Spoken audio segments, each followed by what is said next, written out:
నిలబడితే ఏ విధంగా రాబోయే రోజుల్లో మన యువతకు మన మహిళలకి మన నాయకత్వం పెంచుకునే విధంగా పోటీ చేసే విధంగా మనకు అవకాశం కలుగుతుందని దానిపైన ఈ కార్యక్రమం ఏర్పాటు చేయమని ప్రెసిడెంట్ గారు కోరారు. సో ముందుగా సాధకులతో అనుకున్నాం, లేదు కేవలం ఎవరైతే ఇన్ఛార్జీలు ఉన్నారో వాళ్ళని పిలుద్దాం అనుకున్నాం. అక్కడి నుంచి ప్రెసిడెంట్ గారు లేదు, మనం వీలైనంత వరకు రాజమండ్రి పార్లమెంట్లో ఉన్న మన నాయకులను అందరినీ కూడా నియోజకవర్గానికి 10 మంది చొప్పున ఆహ్వానించమని చెప్పారు. అందుకనే కొంతమందికి అవకాశం కల్పించాం. హాల్ కూడా మీకు తెలుసు చిన్నది, ఇంతకన్నా పెద్దగా మనం ఏర్పాటు చేయలేం. కానీ ఇటువంటి కార్యక్రమాలు రాబోయే రోజుల్లో తరచుగా చేసుకుంటూ వెళ్ళడానికి ఒక షెడ్యూల్ కూడా ప్రెసిడెంట్ గారు ఇవాళ పొద్దున కూడా చెప్పారు, గతంలో కూడా చెప్పారు. మనకి ఉభయ గోదావరి జిల్లాలో మన పార్టీ అధ్యక్షులు పవన్ కళ్యాణ్ గారు ప్రతి పార్లమెంట్లో ఇటువంటి మీటింగ్లు ఈ నెలలోనే పూర్తి చేసేటట్టు ఆయన కూడా దాంట్లో పాల్గొనేటట్టు ఒక కార్యాచరణ సిద్ధం చేశాం. సో ప్రతి పార్లమెంట్కి వచ్చి అక్కడున్న సాధకులతోటి మీటింగు, అక్కడ ఉన్న జన సైనికులు వీర మహిళలతో మీటింగు, అదేవిధంగా లోకల్ బాడీస్కి మనం ఆ ఎలక్షన్కి ఎట్లా సిద్ధం అవ్వాలనే దానిపైన మనం సమీక్షించుకోవడానికి ఇటువంటి సమావేశాలు చాలా అవసరం. సో ఇక్కడ మనం చూసింది ఏంటంటే మున్సిపాలిటీలో ముందుగా, ఎందుకంటే ఇంకా మనకి ఎంపీటీసీలు జెడ్పీటీసీలు సర్పంచ్ ఎన్నికలు ఇంకొంచెం సమయం పడుతుంది. అది జూన్ వరకు వాళ్ళకి సమయం ఉంది కాబట్టి మనం దాని గురించి ప్రస్తుతం మాట్లాడలేం, వాళ్ళ టర్మ్ ఇంకా ఉంది కాబట్టి. అయితే మున్సిపల్ కార్పొరేషన్లు, మున్సిపల్ కౌన్సిల్ ఈ రెండు కూడా ఆల్రెడీ మనం డీలిమిటేషన్ ప్రక్రియ ప్రారంభమైంది. దానికి ఒక కమిటీ కూడా వేశాం. ఆ కమిటీ ఎందుకు వేసామంటే ఎక్కడైనా పొరపాటున మన వాళ్ళకి సమాచారం తెలియక డీలిమిటేషన్ జరుగుతున్నప్పుడు మన బలంగా ఉన్న మన వార్డులు కానివ్వండి, మన ప్రాంతాల్లో కానివ్వండి, మన నాయకత్వం జాగ్రత్తగా ఆచితూచి స్పందించే విధంగా కరెక్ట్గా జరిగే విధంగా ఉండాలనే ఆలోచనతోటి మీ అందరికీ ఆ సమాచారం అందించడానికి కోసం ఒక కమిటీ వేశాం. ఆ కమిటీ ఈ ప్రాంతాల్లో పర్యటించింది. ప్రతి ఒక్కరికి కూడా ఆ అవకాశం కల్పించాలని స్థానికంగా ఉన్న మున్సిపల్ కమిషనర్కి, అదేవిధంగా స్థానికంగా ఉన్న గౌరవ శాసనసభ్యులు ఎవరైతే ఉన్నారో వాళ్ళందరికీ కూడా ఈ సమాచారం అందించి ఈ కమిటీ ద్వారా మనం ముందుకు తీసుకెళ్ళాం. ఈస్ట్ గోదావరిలో మనకు అంటే నేను ఉన్న సమాచారం మేరకు నేను చెప్తున్నాను, ఎందుకంటే ఇంకా రాబోయే రోజుల్లో జెడ్పీటీసీలు ఎంపీటీసీలు ఎలక్షన్స్ కూడా వస్తాయి కాబట్టి ముందుగా మనకున్న మున్సిపాలిటీస్లో మనకి నిడదవోలు, కొవ్వూరు, సామర్లకోట, పెద్దాపురం, పిఠాపురం, తుని, అక్కడికి వెళ్ళిపోయింది, ఓకే, అమలాపురం, రామచంద్రపురం, మండపేట, ఇవి మనకి మున్సిపాలిటీస్ మనకి ఉమ్మడి తూర్పుగోదావరి జిల్లా కింద. వీటిపైన మనం ఇందాక మన పార్టీ అధ్యక్షులు ఈ 11 మంది ఎవరైతే కమిటీ వేశామో వాళ్ళతో కూడా సమీక్షించి వాళ్ళు అందించిన రిపోర్ట్ని ఆయన క్షుణ్ణంగా పరిశీలించి కొన్ని విషయాలపైన ఆయన డిస్కస్ చేశారు. 2-3 విషయాలు ప్రెసిడెంట్ గారు వచ్చే ముందు నేను మీ దృష్టికి తీసుకొస్తాను. మొట్టమొదటి ఏంటంటే మొన్న చెప్పినట్టుగా మనం ఈ కమిటీల ఏర్పాటు అనేది మనం ప్రక్రియ ప్రారంభించాం. సో 25 పార్లమెంట్లకి ముందుగా మనం పర్యవేక్షకులుగా మనం కొంతమందిని నియమించి ప్రతి నియోజకవర్గానికి పంపించబోతున్నాం మన పార్టీ నుంచి. ప్రెసిడెంట్ గారి ఆదేశాల మేరకు వీళ్ళు ఏంటంటే ప్రతి పార్లమెంట్లో వచ్చి మీ దగ్గర సమాచారం ఏదైతే పార్టీకి ఉందో దాంతోపాటు మీరు అందించే సమాచారం కూడా సేకరించే విధంగా వాళ్ళు ఒక ప్రక్రియ చేస్తారు. వాళ్ళేమీ నిర్ణయించరు, అది కూడా చెప్తున్నాం మీకు. మీరు ఏదో హడావుడిగా కొంతమంది నాయకులు వచ్చి పేర్లు నిర్ణయిస్తున్నారేమో అనుకోవచ్చు, కానీ ఆ నిర్ణయించే అధికారం బాధ్యత మన పార్టీ అధ్యక్షులు పవన్ కళ్యాణ్ గారే తీసుకున్నారు. ఆయనే స్వయంగా ఆ కార్యక్రమాల్లో నిమగ్నమై జాగ్రత్తగా ముందుగా 25 పార్లమెంటు కాన్స్టిట్యున్సీస్ పరిధిగా మనం అక్కడున్న 7 అసెంబ్లీ నియోజకవర్గాల్లో మనం ఇన్ఛార్జీల్ని మనం గుర్తించే విధంగా, ఇన్ఛార్జీలతో పాటు ఎవరైతే పార్టీ కోసం అంకిత భావంతో పనిచేసిన వ్యక్తులు ఉన్నారో వాళ్ళందరినీ కూడా గుర్తించే విధంగా చాలా ట్రాన్స్పరెంట్గా అందరికీ తెలిసే విధంగా ఒక ప్రక్రియ చేయాలని అని ప్రత్యేకంగా ప్రెసిడెంట్ గారు చెప్పారు. సో అందుకనే ఆ కమిటీలో కూడా ఒక రాజకీయ పరంగా మనకున్న నాయకత్వం ఉంటుంది. ఎవరైతే కష్టపడి ముందు నుంచి 2014 నుంచి పార్టీ జెండా మోసారో, ఎవరైతే సభ్యత్వంలో ప్రతి సంవత్సరం పాల్గొన్నారో, ఎవరైతే మన వీర మహిళలుగా అనేక సందర్భాల్లో కార్యక్రమాలు చేసుకుంటూ పోటీపడి, స్థానిక పోటీ అంటే మనలో మనం కాదు ఇతర పార్టీలతో పోటీపడి మన కార్యక్రమాలు చేసుకున్నామో, ఈ సమాచారం అంతా మనం సేకరించిన తర్వాత దానిపైన డేటా బేస్ చేసుకుని మనం ప్రతి నియోజకవర్గంలో ఈ ప్రక్రియ ప్రారంభించేటట్టు మనం ముందుకెళ్తున్నాం. త్వరలోనే ఆ కమిటీలు కూడా మనం పూర్తి చేసుకునే విధంగా ఒక షెడ్యూల్ ప్రెసిడెంట్ గారు అనౌన్స్ చేస్తారు. మీ వరకు మాత్రం నేను మిమ్మల్ని రిక్వెస్ట్ చేసేది, దయచేసి పార్లమెంట్ కోసం, అసెంబ్లీ కోసం, దాని ద్వారా మనం మన క్షేత్రస్థాయిలో ఉన్న మండల కమిటీలు ఇవన్నీ మనం పూర్తి చేసుకుంటాం రాబోయే రోజుల్లో. చేసుకోవాలి కూడా. ఒక రాజకీయ పార్టీగా మనకి బూత్ లెవెల్ వరకు మనకి బూత్ నాయకత్వం ఉండాలి. పోలింగ్ ఏజెంట్లుగా ఎవరు ఉండాలి, కౌంటింగ్ ఏజెంట్లుగా ఎవరు ఉండాలనే ఆలోచనతో మనం ముందుకు వెళ్ళాల్సిన అవసరం మనకు ఉంటుంది ఒక రాజకీయ పార్టీగా. అట్ ద సేమ్ టైం ఇప్పుడు మాత్రం ఇమీడియట్గా మనం లోకల్ బాడీ ఎలక్షన్స్కి, అంటే ఈ మున్సిపల్ కౌన్సిల్ ఎలక్షన్స్కి ఎట్లా సిద్ధమవుదాం అనే దానిపైన మీరందరూ కూడా చాలా లోతుగా కొంతవరకు మీరు అవగాహన తెచ్చుకోవాలి. ఎందుకంటే మా కమిటీ పర్యటించినప్పుడు కూడా 11 మంది ఇందాక మాకు ఇచ్చిన సమాచారం మేరకు కొన్ని చోట్ల పార్టీ ఎక్కడైతే బలంగా ఉందో అక్కడ ఇమీడియట్గా మనం చెప్పగలుగుతున్నాం, మనం చూసుకోగలుగుతున్నాం. కానీ కొన్ని చోట్ల ఏంటంటే మన వాళ్ళకు కూడా ఆ విధమైన అవగాహన లేదు. డీలిమిటేషన్ అంటే ఇట్లా జరుగుతుందా, వార్డులు పునర్విభజన చేసినప్పుడు అది ఏ విధంగా జనాభా ప్రక్రియ జరుగుతుంది, ఏ విధంగా మార్పులు చేర్పులు జరుగుతాయి, 40 వార్డులు కాస్త 52 వార్డులు ఎందుకైనాయి, జనాభా ప్రాతిపదికన లేకపోతే ఇంకేదో ప్రాతిపదికన, దానిపైన పూర్తి అవగాహన లేకపోవడం, కొంతమంది కూడా దాంట్లో ఇన్వాల్వ్ కాకపోవడం కూడా అది కూడా ఉంటుంది. ఎందుకంటే ఫుల్ టైం పొలిటీషియన్స్ అయితే రాత్రి బౌలు ఇదే గీతలు తెలుసుకుంటూ ఉంటారు, ఓట్లు ఎక్కడ ఉన్నాయి, ఎక్కడ మారుతున్నాయని. ఎందుకంటే లోకల్ బాడీ ఎలక్షన్స్ అనేది చాలా చాలా ఇంపార్టెంట్. ఇప్పుడు అసెంబ్లీ ఎలక్షన్స్, పార్లమెంట్ ఎలక్షన్స్ మనం ఒక 100 ఓట్ల గురించి ఆలోచించాం, కానీ స్థానిక సంస్థల ఎన్నికలు మాత్రం ఒక్కొక్క ఓటు లెక్క పెట్టుకుంటారు,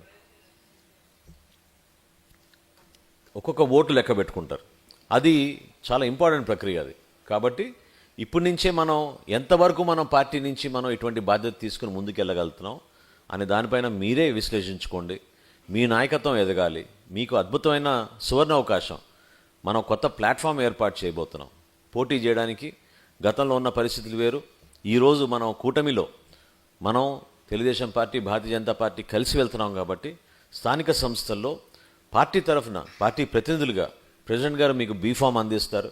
ఆ బీఫామ్ బేస్ చేసుకుని మనం ప్రజల్లోకి వెళ్ళి ఓట్ల కోసం మనం మరొకసారి 2 సంవత్సరాల నుంచి మన ప్రభుత్వం చేసిన కార్యక్రమాలు, సంక్షేమం మరియు అభివృద్ధి కార్యక్రమాలు వివరించుకుంటూ క్షేత్రస్థాయిలో ఆ ప్రాంతానికి మనం చేయాల్సిన కొన్ని సమస్యల పరిష్కారం, అక్కడ జరగాల్సిన అభివృద్ధి కార్యక్రమాలు, వీటిపైన మీరందరూ కూడా మనస్ఫూర్తిగా ప్రజల్లోకి తీసుకెళ్లే విధంగా ఏదో చక్కటి అవకాశం.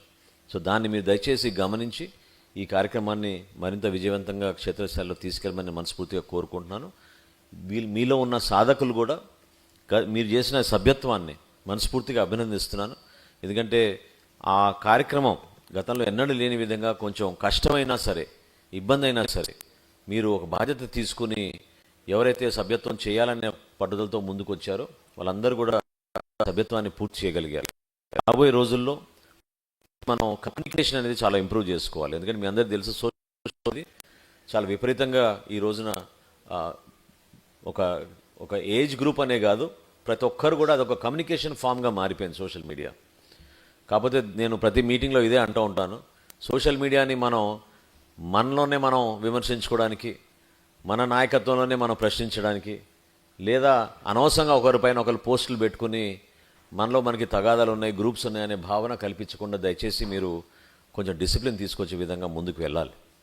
ఎందుకంటే ఇక్కడ మీరు మొన్న చూసుంటారు, మీరు ఒక గౌరవ శాసనసభ్యుల ప్రవర్తన వలన చాలా సందర్భాల్లో మనకి ప్రత్యేకంగా పవన్ కళ్యాణ్ గారి నాయకత్వాన్ని ప్రశ్నించే విధంగా, లేదా పార్టీకి నష్టం జరిగే విధంగా కొన్ని సంఘటనలు జరుగుతూ ఉంటాయి. ఇక్కడ చాలా క్లియర్గా మీకు పవన్ కళ్యాణ్ గారు చెప్పమన్నారు. ప్రతి సందర్భంలో ఆయన కూడా చెప్తూ ఉంటారు. అదేంటంటే వ్యక్తిగత విషయాలకి పార్టీకి ముడిపెట్టాల్సిన అవసరం ఉండదు. అది మీ వ్యక్తిగత జీవితంలో మీరు తీసుకున్న నిర్ణయానికి మీరు కట్టుబడి ఉండండి, లేదా మీరు దానికి సమాధానం చెప్పండి. అంతేగాని ఒక జనసేన పార్టీకి సంబంధించిన నాయకుడు ఈ విధంగా చేశాడు అన్నప్పుడు పార్టీకి, పార్టీలో ఉన్న అందరికీ కూడా నష్టం జరిగే విధంగా ఉంటే మాత్రం అది మనకి చాలా ఇబ్బందికరమైన ప్రస్థానంగా మారుతుంది. కాబట్టి దయచేసి మిమ్మల్ని అందరినీ రిక్వెస్ట్ చేసేది, సోషల్ మీడియాలో ఆచితూచి జాగ్రత్తగా ఆలోచించి మీరు, ఎందుకంటే ఫార్వర్డ్ చేసినా మీరు తప్పు చేసినట్టే. మీరు ఒక పోస్ట్ని చదవకుండా పూర్తిగా, లేదా దానిపైన పూర్తి అవగాహన లేక, లేదా ఒకరిపైన వచ్చి టెంప్లెట్ చూసుకుని ఇది బాగుందిలే అని మీరు ఇమీడియట్గా ఫార్వర్డ్ చేసినా అది కూడా నేరంగానే పరిగణిస్తున్నారు ఈ రోజుల్లో. అది మీరు అర్థం చేసుకోవాలి.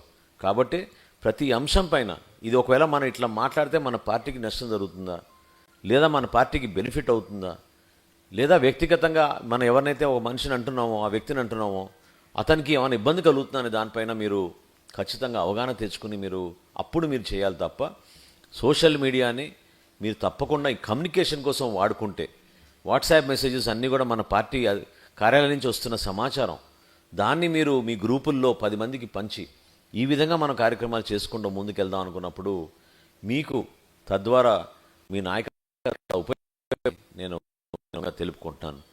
రాబోయే రోజుల్లో మనం చేపట్టబోయే ప్రభుత్వ కార్యక్రమాలు దానిపైన కూడా మీరు దృష్టి పెట్టండి. ఎందుకంటే ఈరోజు మన ప్రభుత్వంలో ఉన్నాం, దీనికోసం చాలా కష్టమైన ప్రయాణం చేశాం. ఏదో ఈరోజు పదవులు వచ్చినాయి కాబట్టి మనకి వాటి గురించి అంత గౌరవం లేదు, లేకపోతే మనకి సంబంధం లేదనుకుంటే మాత్రం చాలా పొరపాటు. ఒక కుటుంబానికి మీరు పెన్షన్ ఇప్పించారంటే జీవితాంతం గుర్తుపెట్టుకుంటారు. ఇది నేను ఎంతో అనుభవంతో నేను చెప్తున్నాను. ఈ రోజుకి మాకు అంటే నేను 2004 నుంచి నేను శాసనసభ్యుడిగా ఉన్నాను కాబట్టి నేను చెప్తున్నాను. 2004లో కొత్త ప్రభుత్వం వచ్చినప్పుడు అప్పుడు కాంగ్రెస్ ప్రభుత్వంలో 75 రూపాయల నుంచి 200 రూపాయలు పెన్షన్ చేశాం. 200 రూపాయలు పెన్షన్ తీసుకున్న వాళ్ళు ఈ రోజుకి కూడా కనపడి రోడ్డు పైన వాళ్ళే వచ్చి ఆ రోజు మేము ఇద్దరు పెన్షన్ తీసుకున్నాం 10 సంవత్సరాల క్రితం అనే విషయం వాళ్ళే ప్రస్తావించి మర్చిపోకుండా వాళ్ళు గుర్తుపెట్టుకుంటారు. కాబట్టి కొన్ని కార్యక్రమాలు ప్రజలకి బాగా లోతుగా ఆ కుటుంబాన్ని ఆదుకునే విధంగా ఉంటాయి. ఇల్లు నిర్మాణం ఒకటి, పెన్షన్స్ ఒకటి. అదేవిధంగా ఒక గ్రామానికి మీరు పవన్ కళ్యాణ్ గారు ఏ విధంగా ఈ రోజున దాదాపు 6,000 కిలోమీటర్లు మన పంచాయతీరాజ్ శాఖ నుంచి మనం రోడ్లు వేయగలిగాం.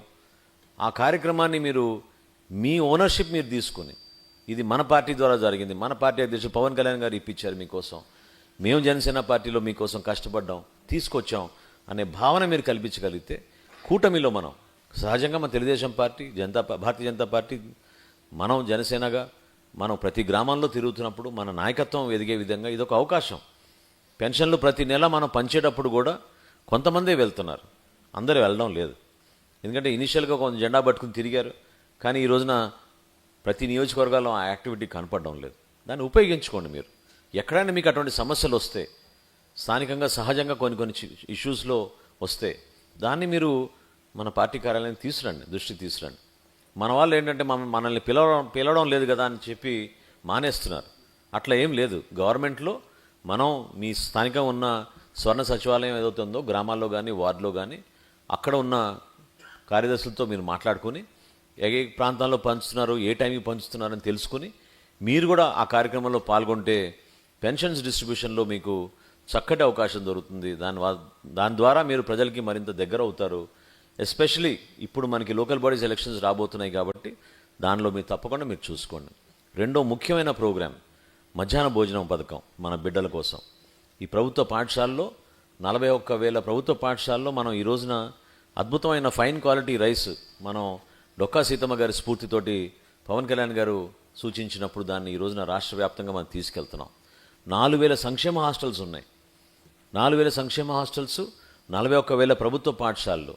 ఈ రెండిట్లో కూడా మీరు ఎప్పటికప్పుడు మీకు టైం దొరికినప్పుడు వెళ్ళి చూసి మీరు కూడా వాళ్ళతో పాటు భోజనం టైంకి వెళ్ళి కొంచెం సమయం వెచ్చిస్తే కరెక్ట్గా మీకు అసెస్మెంట్ వస్తుంది. ఆ ఫీడ్బ్యాక్ మీరు ఇవ్వచ్చు.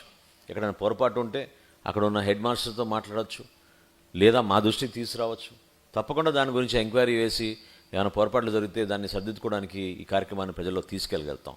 ఇటువంటి చిన్న చిన్న సంక్షేమ కార్యక్రమాల ద్వారా కూడా ఖచ్చితంగా మన నాయకత్వాన్ని మనం పెంచుకోగలుగుతాం. అందరం వెళ్ళి మనం రేపు 30 లక్షల రూపాయలతో రోడ్ వేసేస్తా అని చెప్తే అది అవ్వదు. వాస్తవం కాదా చెప్పండి? ఎందుకంటే మనకు నిధుల కొరత, ఒక ప్రణాళిక ఇవన్నీ ఉండాలి.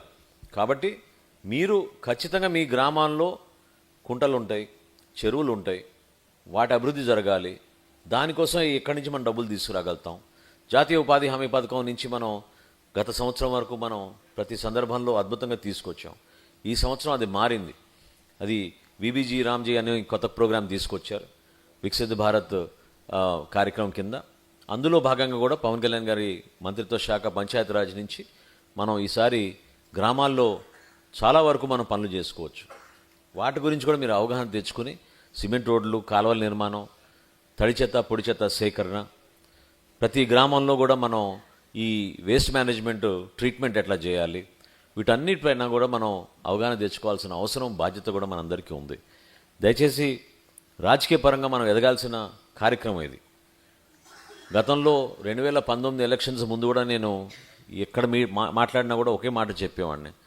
స్పందించే సమయం వచ్చినప్పుడు మన జన సైనికులు, వీర మహిళలు వెనకడుగు వేయరు. అది ఎటువంటి కార్యక్రమమైనా కానివ్వండి. మన కుటుంబంలో ఒక వ్యక్తిని మనం కోల్పోతే ఏ విధంగా రెస్పాండ్ అవుతామో అదేవిధంగా రాష్ట్ర వ్యాప్తంగా ఎక్కడైనా సరే ఒక కుటుంబానికి అన్యాయం జరిగిందంటే, పొరపాటు జరిగిందంటే అందరికన్నా ముందు స్పందించి అది విరాళాల రూపంలో కానివ్వండి, లేదా పర్సనల్గా వెళ్ళి వాళ్ళకి సహాయం అందించడం కానివ్వండి, భరోసా కల్పించడం కానివ్వండి, ఎప్పుడు కూడా అద్భుతంగా నిలిచింది మన జన సైనికులు, మన వీర మహిళలు. అటువంటి కార్యక్రమం ఏ రాజకీయ పార్టీ కూడా చేయలేదు, అది మనం చేయగలిగాం. అది పవన్ కళ్యాణ్ గారి నాయకత్వం. అది మనందరిలో కూడా ఆ విధంగా స్పందించే మనస్తత్వం ఆయన తీసుకురాగలిగారు. ఆయన ప్రత్యేకంగా చేస్తారు, ప్రజలకు కూడా మనం అంకిత భావంతో పనిచేసుకుంటూ వస్తాం. ఎందుకంటే ఎన్నికల ముందు మనం రైతుల కోసం, కౌలు రైతుల కోసం ప్రత్యేకంగా ఆత్మహత్యలు ఎక్కువైపోయినాయి అనే ఉద్దేశంతో ఆ రోజున మనం రాష్ట్రంలో ఉన్న సంఖ్య దాదాపు 3,000 మంది కౌలు రైతులు ఆత్మహత్య చేసుకున్నారని మనకి సమాచారం వచ్చింది.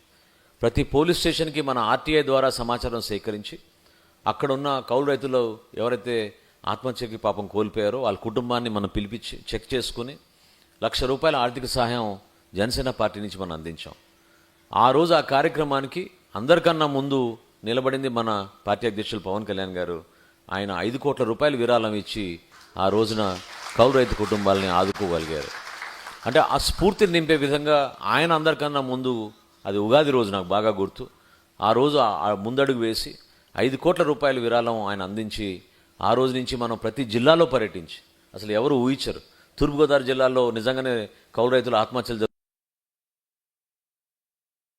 కుటుంబాలకి మనం ₹1,00,000 చొప్పున ఆర్థిక సాయం మనం అందించాం. అదే కాదు, మండపేటలో 2-3 సార్లు మనం ఏవైతే వరి పంట వేసుకుని ధాన్యం విషయంలో ప్రభుత్వం నుంచి డబ్బులు రాలేదు, రైతులు ఇబ్బంది పడ్డారు, దానిపైన మనం చాలా బలంగా పోరాటం చేసాం. కాకినాడలో మీ అందరికీ తెలుసు, మనం ఆ రోజున దీక్ష కూడా చేసాం. ఒక రోజంతా కూడా వాళ్ళకి ఇమీడియట్గా డబ్బులు పడాలని, రైతాంగాన్ని కాపాడుకునే విధంగా కూడా మన కార్యక్రమాలు చాలా జాగ్రత్తగా ఆలోచించి ఆ ఆలోచన మేరకు ఈరోజు మన ప్రభుత్వంలో వచ్చినాక 6 నెలలు 9 నెలలు ఇబ్బంది పెట్టిన వైఎస్ఆర్సీపీ ప్రభుత్వం ధాన్యం కొనుగోలు చేసినాక ఈరోజు మన కూటమి ప్రభుత్వం చాలా గర్వంగా, నిజాయితీగా 24 గంటల లోపే రైతుల దగ్గర మనం డబ్బులు వాళ్ళ ఖాతాలోకి మనం జమ చేస్తున్నాం. ఇది ఒక అద్భుతమైన కార్యక్రమం. మీరు క్షేత్రస్థాయిలో పర్యటించండి, తెలుసుకోండి మీరు. ఎందుకంటే చాలామంది రైతులు అసలు వాళ్ళే నమ్మలేకపోతున్నారు. మేము ధాన్యాన్ని మిల్లు దగ్గర అందించి ఇంటికి తిరిగి వచ్చే వరకే డబ్బులు పడిపోయినాయి మా ఖాతాల్లోకి అనేది ఒక ఆశ్చర్యపరంగా వాళ్ళు చెప్పుకోగలుగుతున్నారు. ఆ విధంగా మనం కార్యక్రమాలు చేసుకుంటున్నాం. ఆ విషయం నేను ఎందుకు ప్రస్తావిస్తున్నా అంటే, రోడ్ల విషయం కూడా మీకు తెలుసు కదా, ఏ విధంగా ఆ రోజులు గుంతలు ఉండేవో, ఏ విధంగా మనం ఎక్కడ ప్రయాణం చేయాలన్నా గంటలు పట్టేదో, 10 కిలోమీటర్లు వెళ్ళాలన్నా కూడా నరకం అనుభవించే వాళ్ళం. దాన్ని మొట్టమొదటి కార్యక్రమం చేసి మన రాజమండ్రిలోనే ఆ రోజున పవన్ కళ్యాణ్ గారు రానివ్వలేదు. మీకు తెలుసు, ఆ రోజున ఉదయం ఏమో రాజమండ్రిలో మనం ఎక్కడైతే మనం కవాత్ చేశామో అక్కడే మన ధవళేశ్వరం దగ్గర మన రోడ్లు ఎక్కడైతే చెడిపోయినాయో అక్కడ మనం ఆ గుంతలు పూడుద్దామని ప్రయత్నం చేస్తే అది ఆ రోజు వాళ్ళు ఎట్టి పరిస్థితులకు రానివ్వమని చెప్పి పోలీసులు అడ్డుకుంటే చివరికి పట్టణం నగరంలోనే మనం ఆ కార్యక్రమం ఆ రోజు చేపట్టాం. బాలాజీరావుపేట ఇక్కడే చేసాం మనం. అక్కడి నుంచి మళ్ళీ ప్లేన్ వేసుకుని మనం డైరెక్ట్గా పుట్టపర్తికి వెళ్ళి, పుట్టపర్తిలో ఒక రోడ్డు మొత్తం నిర్మాణం చేయడానికి మన వాళ్ళంతా కూడా నిలబడి, బీటీ రోడ్డు కోసం వాళ్ళు నిలబడితే ఆ కార్యక్రమంలో కూడా మనం చేసాం. ఎక్కడ పోయినా మనం ఇబ్బంది పెట్టేవాళ్ళు, కేసులు పెట్టేవాళ్ళు, అన్నీ తట్టుకున్నాం. ఈరోజు ఆ స్ఫూర్తి మీరు మర్చిపోబాకండి. ఎందుకంటే ఈ ప్రయాణం అంత సామాన్యమైన ప్రయాణం కాదు. ఎందుకంటే నిజంగానే మన ప్రభుత్వంలోకి రాగలుగుతాం అనేది చాలా తక్కువ మంది నమ్మారు ఆ రోజుల్లో. కానీ మీరందరూ నిలబడ్డారు. మీరు పవన్ కళ్యాణ్ గారి నాయకత్వం కోసం పార్టీ ఇంకా ఎదగాలి, మనం అన్ని చోట్ల కూడా విస్తరించాలి, అద్భుతంగా విజయం సాధించాలని మీరు మనస్ఫూర్తిగా ఆ రోజున చేసిన ప్రయత్నాన్ని ఈరోజు మనం గర్వంగా ప్రజల్లోకి తీసుకెళ్ళాలి. తలెత్తుకుని తిరిగే విధంగా మనం కష్టపడి పనిచేద్దాం. దానికోసమే ఈ స్థానిక సంస్థల ఎన్నికలు అదొక అవకాశంగా మీరు భావించుకుని, దయచేసి ఎవరికైతే ఇంట్రెస్ట్ ఉందో వాళ్ళందరూ కూడా, అంటే రేపటి రోజున రిజర్వేషన్ ఎట్లా ఉంటుందో మన చేతిలో ఉండదు, కానీ అంతిమంగా అక్కడ జనసేన పార్టీ అభ్యర్థి గెలవాలి. ఆ గెలుపు కోసం ఈ రోజు నుంచే మనం ఒక ప్రణాళిక సిద్ధం చేసుకోవాలి. అందుకోసమే మొట్టమొదటి మీటింగ్ పవన్ కళ్యాణ్ గారికి సెంటిమెంట్ ఇక్కడి నుంచే మొదలు పెట్టాలని, అందుకనే తూర్పుగోదావరి జిల్లాలో రాజమండ్రిలో ప్రత్యేకంగా ఈ కార్యక్రమాన్ని మనం ప్రారంభించుకొని ఇక్కడి నుంచే మనం ఈ కార్యక్రమాన్ని ప్రతి వారం కనీసం 2 పార్లమెంటు నియోజకవర్గాల్లో పర్యటించి మనం ప్రజల్లోకి వెళ్దామనే ఆలోచన ఆయన. కొంచెం 2 నెలలు మీకు కూడా తెలుసు, ఆరోగ్యం బాగాలేకపోయినా అన్నీ అధిగమించి మరొకసారి అంకిత భావంతో మనందరి కోసం పవన్ కళ్యాణ్ గారు ఆయన నాయకత్వాన్ని మన పార్టీ కోసం అంకిత భావంతో తీసుకెళ్ళడానికి ముందుకు వచ్చారు. దాన్ని మిమ్మల్ని మనస్ఫూర్తిగా బలపరచమని, ఈ అవకాశాన్ని ప్రత్యేకంగా ఉపయోగించుకోమని మిమ్మల్ని అందరినీ కూడా నేను కోరుకుంటున్నాను. పార్టీలో ఇంకో ముఖ్య అంశం, ఇందాక నేను చెప్పినట్టు డిసిప్లిన్ అనేది చాలా అవసరం మనకి. ఎందుకంటే చిన్న చిన్న విషయాల్లో కూడా పార్టీ కేంద్ర కార్యాలయానికి సమాచారం అందించి మీరే తీసుకోవాలి ఈ బాధ్యత అనే విషయం చాలామంది ప్రస్తావిస్తున్నారు. అనవసరంగా అంత దూరం తీసుకొస్తున్నారు. అది కరెక్ట్ కాదు. ఎందుకంటే ఎప్పుడు కూడా ఏ పార్టీలో ఒక నిర్మాణం చేయడానికి ఒక స్ట్రక్చర్ ఉంటుంది. కింద నుంచి పై వరకు వెళ్ళాలంటే అది మండల స్థాయిలో, నియోజకవర్గ స్థాయిలో, జిల్లా స్థాయిలో, అక్కడి నుంచి అవసరమైతే మీ ప్రాంతంలో ఉన్న పెద్ద మనుషులు, పార్టీ కోసం నిలబడిన వ్యక్తులతోటి మనం జాగ్రత్తగా దాన్ని ముందు తీసుకెళ్ళగలుగుతాం. ఈ ఆలోచనలు మీరు పెట్టుకోవాలి. అంతేగాని ఒక చిన్న సమస్య వచ్చిన ఫ్లెక్స్ల గురించి చాలా సమస్యలు వస్తున్నాయి. ఫోటోలు సరిగ్గా లేవు, కుర్చీలు పెట్టలేదు, మమ్మల్ని ఆహ్వానించలేదు స్టేజ్ పైకి. ఇవన్నీ కూడా ఏంటంటే మన పార్టీ కార్యక్రమం అనుకున్నప్పుడు అందరం సమానంగానే చూసుకోవాలి, అందరం కలిసిమెలిసే ఉండాలి. అంతేగాని దీంట్లో మనకి గ్యాప్ వచ్చే విధంగా మనం చేసుకోకూడదు. ఎందుకంటే వేదిక పైన కూర్చుంటేనే మన నాయకత్వం వచ్చిందనే భావన మాత్రం దయచేసి మీరు మర్చిపోవాలి. చాలామంది మీలో ఉన్నారు. మీరు తలుచుకుంటే మీరు 1000 మందినో 2000 మందినో తీసుకురాగలుగుతారు. బహుశా మేము ఇక్కడ కూర్చున్నాళ్ళు కూడా ఒక్కోసారి తీసుకురాలేకపోతాం. అటువంటి నాయకత్వం మీలో ఉంది. కాబట్టి నాయకత్వం ఉన్న వాళ్ళే పైన ఉన్నారని మేము అనుకోబాకండి. మీలో ఉన్న నాయకత్వం మీదే, అది మీ బలం, మీరు కష్టపడి సంపాదించుకుంది, ప్రజల్లో మీకు వచ్చిన గౌరవం అది.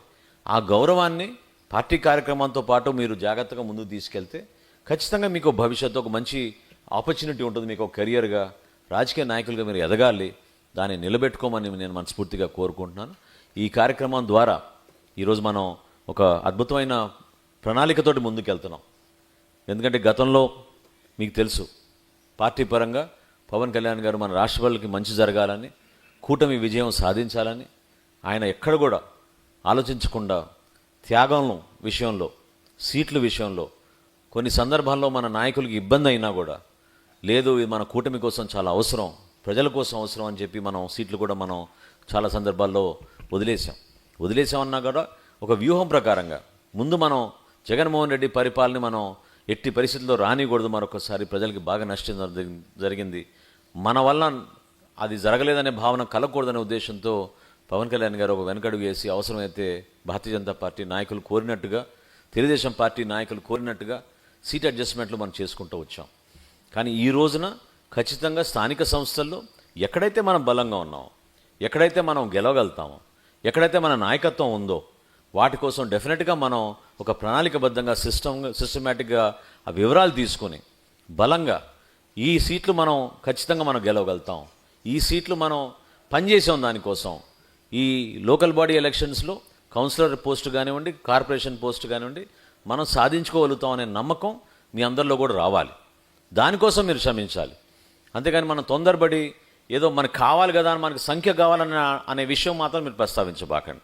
40 వార్డులు ఉన్నాయి, మాకు 20 ఇవ్వరా, 25 ఇవ్వరా అనే మాట కరెక్ట్ కాదు. కానీ ఆ 40లో 15 ఖచ్చితంగా మనం గెలుస్తాం, మన పార్టీ గెలుస్తుంది అనే ఆలోచన మీలో రావాలి. దానికోసం మనం కష్టపడాలి. దాన్ని దయచేసి మీరు మర్చిపోబాకండి. ఎందుకంటే 15 సీట్లు అవ్వచ్చు, 18 సీట్లు అవ్వచ్చు, కానీ జనసేన పార్టీ జెండా మాత్రం ఖచ్చితంగా మనకి మున్సిపల్ కార్పొరేషన్ ఎన్నికల్లో, అదేవిధంగా మున్సిపాలిటీ ఎన్నికల్లో ఎక్కడైతే మనం గతంలో కష్టపడి పనిచేసామో, మన శాసనసభ్యులు అక్కడ ఎన్నికవ్వకపోయినా, మనం పోటీ చేసినా పోటీ చేయకపోయినా ఈ ఆపర్చునిటీని మాత్రం మీరు ఉపయోగించుకోవాలి. ఎందుకంటే ఈ నాయకత్వం పెంచడానికి కోసమే మీకు ఈ అవకాశం కల్పించాం. దాన్ని దయచేసి మీరు జాగ్రత్తగా ముందుకు తీసుకెళ్ళమని మరొకసారి మిమ్మల్ని కోరుకుంటూ, ప్రెసిడెంట్ గారు వచ్చేస్తారు. ఇప్పుడు వచ్చినాక ప్రెసిడెంట్ గారు కూడా మీ అందరితోటి ఏ విధంగా మనం ఈ ఆలోచన ప్రజల్లోకి తీసుకెళ్తున్నాం, అవసరం ఏంటి, సందర్భం ఏంటి, ఈ రాబోయే 3 నెలల్లో మన పార్టీ పరంగా చేయాల్సిన కార్యక్రమాలు, ప్రభుత్వంతో ముడిపడి ఉన్న కార్యక్రమాలని మనం జాగ్రత్తగా ఆలోచించుకోవాలి. ఎందుకంటే జూన్ 12వ తారీఖుకి 2 సంవత్సరాలు మనం పూర్తి చేసుకుంటాం. ఆ సందర్భంగా రాష్ట్ర వ్యాప్తంగా జరుగుతున్న ఒక పండుగ వాతావరణంలో కార్యక్రమాలు, రాష్ట్ర ప్రభుత్వం చేపడుతున్న కార్యక్రమాలు, అందులో మనం భాగస్వాములం. కాబట్టి ఖచ్చితంగా దాంట్లో మీరందరూ కూడా పాల్గొనాలి. ఆ కార్యక్రమాల ద్వారా మీరు ప్రజలకి మరింత దగ్గర అవ్వాలి. ఆ అవకాశాన్ని మీరు ఉపయోగించుకోండి. ఏ కార్యక్రమమైనా అవ్వచ్చు, అది సంక్షేమం అవ్వచ్చు, అభివృద్ధి అవ్వచ్చు. అంతిమంగా మన పార్టీ ప్రోగ్రామ్గా, మన పార్టీ అధ్యక్షులు ఇచ్చిన ఆదేశాల పరంగా మనం చేసుకుంటాం అనే ఆలోచనతోటి మీరు దాన్ని ముందుకు తీసుకెళ్ళమని కోరుకుంటూ, మరొకసారి మీ అందరికీ కూడా కొంచెం ఆలస్యంగా మొదలుపెట్టాము మీటింగ్, ఎందుకంటే ఇంకో మీటింగ్ ఉండింది. But thank you very much. Short నోటీస్లో మీరు అందరూ కూడా వచ్చారు. రాబోయే రోజుల్లో ఇటువంటి సమావేశాలు మరింత మనం చేసుకుంటూ ముందుకు వెళ్తున్నాం. ఇప్పటికే నేను చాలాసేపు మాట్లాడేశాను, కానీ ముందుగా దుర్గేష్ గారిని ఒక 2 నిమిషాలు మాట్లాడమని కోరుతున్నాను.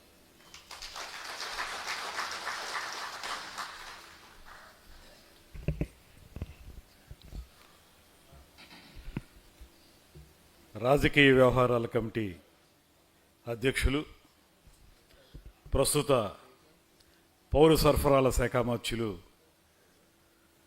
పార్టీ గురించి నిరంతర నిర్విరామ కృషి చేసినటువంటి పెద్దలు శ్రీ నాదెండ్ల మనోహర్ గారికి, వేదిక మీద ఉన్నటువంటి శాసనసభ్యులు పంతో నానా